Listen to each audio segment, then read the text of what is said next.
Mutya ng pusa. Batay sa aktwal na kaganapan noong taong 1977, Masbate.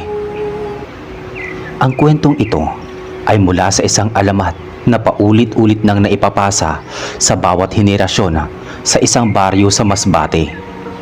Tungkol ito sa isang mutya na dekada nang pinoprotektahan ng iisang angkan. Ayon sa matatanda, ang mutya ng pusa ay nagmula sa isang napakagaling at makapangyarihang albularyong si Dalit. Noong unang panahon, palihim siyang gumagawa ng mga himala sa baryo. Ayaw niyang mabunyag ang kanyang lihim na karunungan dahil natatakot siyang makilala. Kaya't gumagamot siya ng patago at tumutulong ng walang nakakakita. Sa panahong iyon, sunod-sunod ang hindi magagandang pangyayari sa baryo.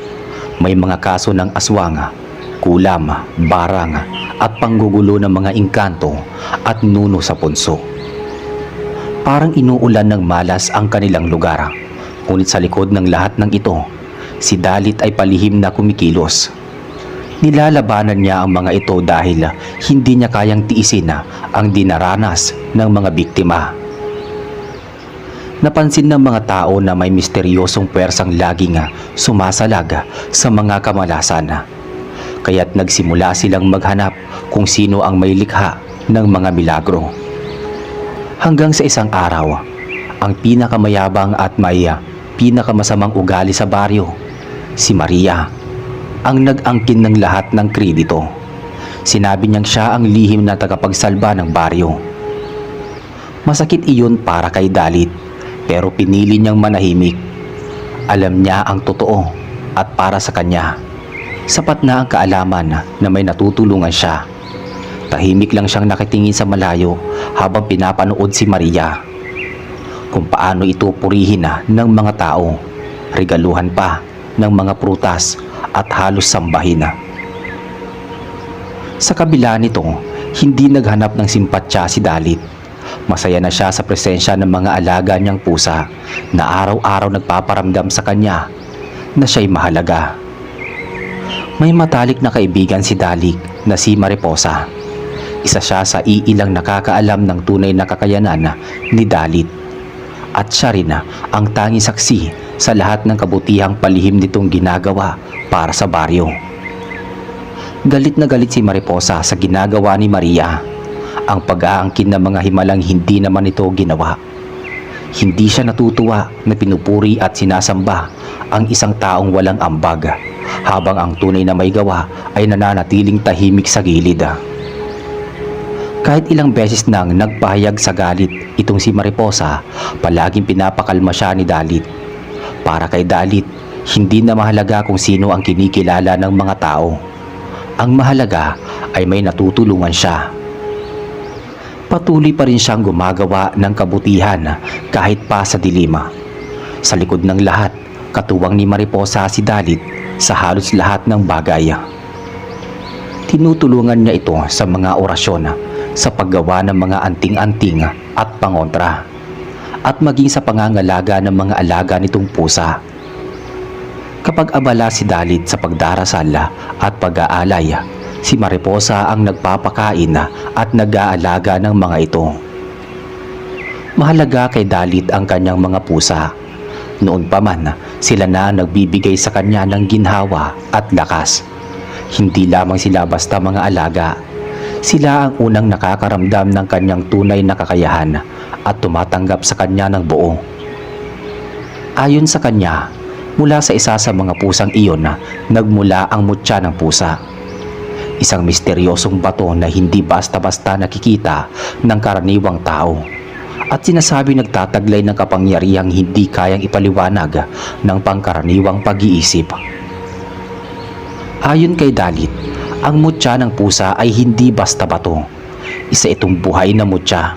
May pulso, may diwa at may matandang espiritong nagbabantay dito. Isang pusang itima. Ang pinakamatanda sa lahat ng kanyang alaga, ang naghatid sa kanya ng mutya sa gitna ng kagubatan, sa ilalim ng puno ng balete kung saan may hating liwanag at dilima. Sa oras na isinabit niya ito sa kanyang leeg, saka lang niya nararamdaman ang kakaibang koneksyon. Parang may dumadaloy na kapangyarihan sa kanyang katawan.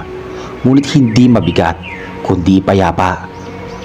Simula noon, mas lumalim ang kanyang abilidad. Mas mabilis siyang makabasa ng orasyon.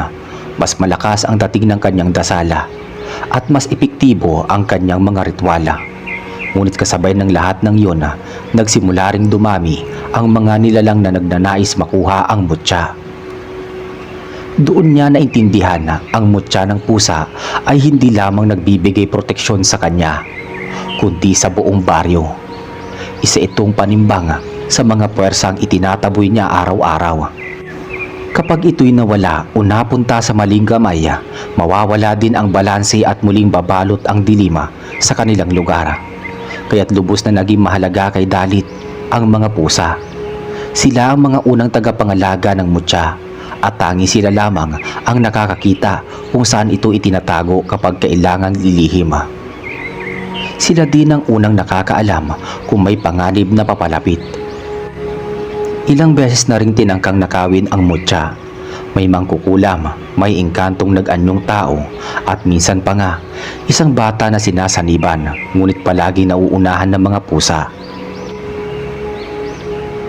Sa bawat pagtatangka, may pusang nawawala, naglalaho, hindi na muling bumabalik. At dahil doon mas tumindi pa ang pangangalaga ni Dalit. Pinanumpaan niya nga hindi mapapasakamay ng kasamaan ang mutya, kahit kapalit pa nito ang kanyang sariling buhay. Sa kabilang banda, lalo pang lumalala ang mga gawain ni Maria. Nagpanggap siyang isang manggagamot at nagsimulang tumanggap ng mga may karamdaman sa loob ng kanyang taanan. Hindi siya tumutulong ng kusa, lahat ay may katumbas na bayad. Saka pa lang siya kikilos kapag may perang inabot. Pinalampas na lamang iyon ni Dalit. Alam niyang darating din ang araw ng pagbubunyag. Palihim na lamang nilang pinagtatawanan ni Milagros ang mga ginagawa ni Maria. Ngunit sa likod ng kanilang katahimikan, hindi nawala ang pag-iingat. Ramdam nila na may hindi magandang binabalak. Hanggang sa dumating ang panahong tila nakatunog si Maria. Napansin niyang may kakaiba sa kilos ni Dalit, lalo na sa mga alaga nitong pusa. Sa bawat sulok ng baryo, tila may mga matang laging nakamasida. At sa tuwing may sakuna, si Dalit ang laging nawawala at biglang bumabalik kapag ayos na ang lahat. Dahil dito palihim na nagsimulang mag-imbestiga si Maria. Sinundan niya ang magkaibigan, pinakiramdaman ang kilos nila at tiniktikan maging ang mga pusang alaga ni Dalit. Unti-unti, nadiskubre niya ang katotohanan. Si Dalit nga ang tunay na may kakayahan at ang mga pusang iyon hindi basta-basta. Sila ang mga tagapagdala ng kababalaghan. Hindi ito nagustuhan ni Maria. Alam niyang sa oras na lumabas ang katotohanan, mawawala ang respeto ng mga tao sa kanya. Mabubunyag ang kanyang panlilinlang at muli siyang magiging tampulan ng galit at paglibak. Hindi siya papayag na maagaw sa kanya ang atensyon, ang kapangyarihan at ang pagtingala ng mga taga-baryo. At mula sa galit, tumubo ang inggit, at mula sa inggit, nagsimulang humugis ang mas malaking kasamaan. Dahil sa patok na pangalan ni Maria bilang huwad na manggagamot, maraming masasamang nilalang ang nagsimulang magbanta sa kanya. Sa mata ng mga ito, isa siyang sagabal, isang sinungaling na ginagampanan ng papuri na hindi niya karapat-dapat makuha. Sa likod ng kanyang ngiti, walang alam si Maria sa tunay na espiritual na labanan. Kaya habang abala siya sa pag-iisip ng paraan kung paano pababagsakin si Dalit, isang malakas at masamang kulam ang dumapo sa kanya. Hindi niya ito agad naramdaman, ngunit sa mga sumunod na araw ay unti-unting bumibigat ang kanyang katawan. Kumulot ang kanyang laman, namutla ang balat at hindi na siya makatulog sa gabi dahil sa mga bulong na tila umaalingaw-ngaw sa kanyang pantinig. Nang tuluyan siyang bumagsak, nagpanik ang buong baryo.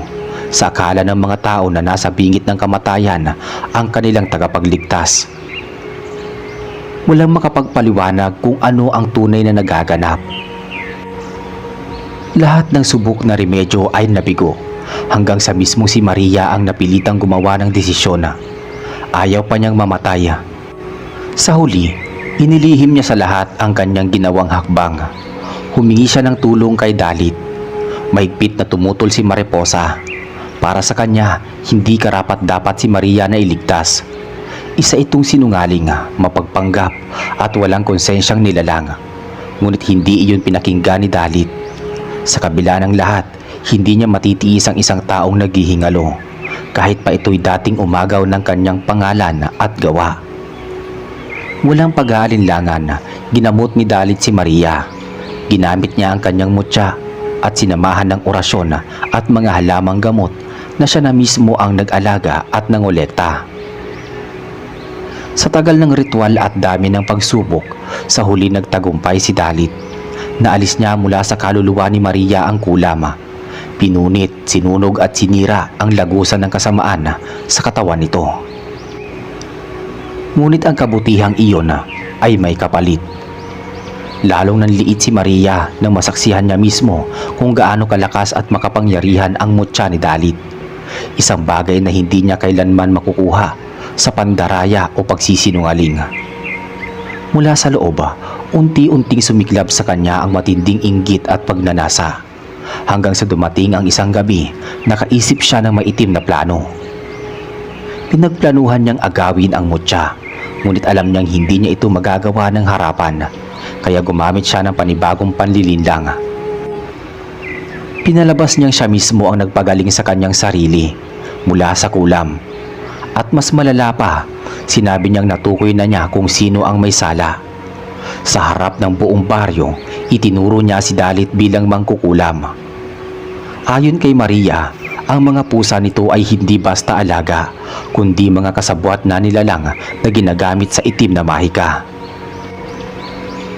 Nang makarating ang balita sa mga tao, agad silang nagkilos. Sa galit at takot na pinukaw ni Maria, sinugod nila ang bahay ni Dalit. Doon nakita nila ang mga garapon ng langis, kandila at sari-saring halamang gamot, mga bagay na ginagamit ni Dalit sa kanyang panggagamot. Ngunit dahil sa mga salitang binigkas ni Maria, lahat ng iyon ay tinuring nilang kasangkapan ng kulam. Wala nang nakaisip ng katarungan. Sa mata ng mga taga-baryo, isa ng banta si Dalit. Isa-isa silang nagbitbit ng mga pansindi at gasolina. Buhat ang galit at pagkapanik, hangad nilang mawala ang itinuturing nilang pinagmumula ng sumpa. Walang nagawa si Dalit, maging si Mariposa na sumubok pigilan ang kaguluhan ay napatras sa gitna ng karahasan. Sa gitna ng gabi, habang ang mga pusay nanlalambing sa kanyang paanan, sumiklab ang apoy. Kasabay ng apoy ang hiyaw ng kawalang katarungan at ang dahan-dahang pagkalimot ng baryo sa katotohanan. Habang nilalamon ng apoy ang buong tahanan ni Dalit, palihim na nakapuslit si Maria papasok sa loob. Wala siyang takot, wala siyang konsensya. Ang tanging layunin niya ay agawin ang kwintas kung saan nakasabit ang mutya. Sa kabila ng nakakapasong init at usok, nahablot niya ang kwintas mula sa nasusunog na silid. Bitbit ang kanyang tagumpay, tahimik siyang lumabas habang pinapanood ang pagguho ng bahay na minsang naging tahanan ng tunay na tagapagligtas ng baryo. Samantala si Mariposa ay nakaluhod sa malayo, hawak ang dibdib, tulo ang luha, nanginginig sa galit at panghihinayang. Sinubukan niyang lumapit ngunit pinigilan siya ng mga tao. Sa harap ng lahat, wala siyang magawa kundi panoorin ang pagkawasak ng lahat. Ang bahay, ang mga pusang alaga at ang tanging kaibigang kailanman ay hindi nagkulang sa kabutihan. Pagsapit ng umaga, abo na lamang ang natira. Tahimik ang buong baryo ngunit sa gitna ng katahimikan ay umalingaw-ngaw ang sigaw ng paghihinagpis ni Mariposa. Lumapit siya sa nasusunog na guho at doon niya nakita ang katawan ni Dalit. Sunog, hindi na makilala, ngunit yakap pa rin ng mga pusa niyang kasamang nasawi. Gumuho ang mundo ni Mariposa. Wala na siyang magagawa kundi ang lumuha at dumain sa kawalan ng katarungan na bumalot sa kanilang baryo. Matapos makuha ni Maria ang mutya, agad siyang nagkulong sa kanyang tahanan. Wala siyang imik, tangi ang malalalim na hininga at nanginginig na mga kamay ang naririnig habang pinagmamasdan ang kwintas na pilit niyang inaagaw. Sa isip niya, ito na ang simula ng kanyang kapangyarihan. Siya na ngayon ang may hawak ng mutya ng pusa. Siya na ang magiging tunay na tagapagligtas. Siya na ang pupurihin ng lahat. Ngunit hindi iyon ang nangyari. Simula nang isuot niya ang kwintas, nagbago ang lahat. Sa una, inakala niyang gumagana ang mutya. Tila may kakaibang enerhiyang dumadaloy sa katawan niya. Ngunit pagsapit ng ikatlong gabi, nagsimula na siyang bangungutin. Sa kanyang panaginip, sunod-sunod na lumitaw ang mga pusa ni Dalit. May sunog na balahibo, wala ng mata. Unti-unting lumalapit at sinusundan siya saan man siya magtago. Hindi nagtagal, maging sa paggising niya ay naroon pa rin ang mga ito. Nakatingin, tahimik, nakatitig at tuwing lalapit siya sa mga salamina, hindi sa sarili niya ang kanyang nakikita, kundi ang refleksyon ni Dalit. Duguan, sunog at nakangiti ng malamig habang hinahaplos ang nawawalang mutya. Hindi na siya pinaniniwalaan ng mga tao. Unti-unti siyang iniiwasan. Sinasabing may kaibahan na sa kanyang kinikilos. Wala na ang mapagkunwaring kabaitan. Napalitan ito ng pagkabaliwa at matinding takot. Ang dati mga papuri ay napalitan ng bulong-bulungan at ang respeto ay naging pag-iwas. Hanggang sa isang gabi, nawala si Maria. Ayon sa mga nakakita, umiiyak itong tumatakbo sa kagubatan. Hawak pa rin ang mutya, habang hinahabol ng mahigit 100 pusang itim na tila galing sa impyerno. Hindi na siya muling nakita pa. Habang si Mariposa ay himbing sa kailaliman ng gabi, bigla siya napabalikwas ng bangon nang makarinig ng sunod-sunod ng iyawan ng pusa. Matinis, malalim at pamilyar. Agad siyang napaiyak. Hindi maaaring magkamali ang pandinig niya. Kilala niya ang tunog na yon. Tumakbo siya sa bintana at doon nga tumambad sa kanya ang malaking itim na pusa ni Dalit. Ang mata nito ay kumikislap sa dilim. Tila may liwanag na galing sa ibang mundo. Napaluhod si Mariposa habang mabilis na bumbuhos ang mga luha. Akala niya ay wala ni isa ang nakaligtas sa mga alagang minahal ni Dalit. Walang ingay na lumapit sa kanya ang pusa. Dahan-dahan itong umakyat sa bintana at inilapit ang kagat nitong hawak. Ang mutya ni Dalit. Kinagat ito ng mahigpit, ngunit hindi upang sirain, kundi upang isalba. Para bang alam nitong iyon ang huling bagay na naiwan mula sa kanilang ginanga. Nang mailapit na sa kanya, marahan itong iniabot ng pusa gamit ang bibig nito. Nanginginig ang mga kamay ni Mariposa habang kinukuha ang mutya. Agad niya itong niyakap sa dibdib habang panay ang hikbi. "Salamat, salamat," bulong niya sa alaga ng kanyang kaibigan. Pagkakuha niya ng mutya, tumalon na muli ang pusa sa bintana. Mabilis, tahimik, parang usok na nilamon ng dilim ng gabi. Sinubukan pa niyang habulin pero wala na ito. Simula noon, hindi niya na muling nasilayan ang pusang iyon. At mula sa gabing iyon, pinangako ni Mariposa sa sarili, ang mutya ay hindi na muling mapupunta sa kamay ng kasinungalingan. Poprotektahan niya ito hanggat siya may hininga pa. Mula nang mapunta sa pangangalaga ni Mariposa ang mutya, sunod-sunod ang biyaya sa kanyang buhay. Yumaman siya, hindi dinapuan ng sakit at tila lahat ng pangarap niya ay unti-unting natutupad. Ngunit kailanman, hindi niya ito ginamit. Gaya ng ginawa ni Dalit, hindi niya ito ipinagyabang ni pinilit na gamitin para sa kapangyarihan. Sa halip, inalagaan niya lang ito. Maingat na tinabi parang isang banal na alaala ng matalik niyang kaibigan. At nang magkaroon siya ng sariling pamilya, doon niya sinimulan ang tradisyong ipasa ang mutya sa susunod na henerasyon. Una niya pinagkatiwalaan ang kanyang anak na babae at mahigpit ang bilin. Hindi ito para sa kapangyarihan. Ito ay alaala ng kabutihan. Lumipas ang mga taon. Ang mutya ay nagpasalin-salin sa kanilang angkan. Isang banal na kayamanang walang ibang nakakaalam kundi silang magkakamag-anak lamang. Isang simbolo ng kasaysayang hindi alam ng buong baryo na ang tunay na tagapagligtas, ang tunay na may kapangyarihan ay sinunog ng buhay dahil sa kasinungalingan. At mula noon, ipinanganak ang alamat, ang mutya ng pusa. Isang hiyas na pinoprotektahan ng lahi ng kabutihan at hindi kailanman dapat mapasakamay ng kasamaan. Naging tradisyon din sa pamilya ni Mariposa ang pag-aalaga ng mga pusa. Hindi ito mga binili o inangkat, bagkus pinupulot lang mula sa langsangan, sa palengke o kung saan-saan. Ang turo ng kanilang angkan, huwag piliin ang aalagaan, kundi tulungan ang nangangailangan. Dahil ayon sa paniniwala, natutuwa ang mutya kapag may pusang natutulungan.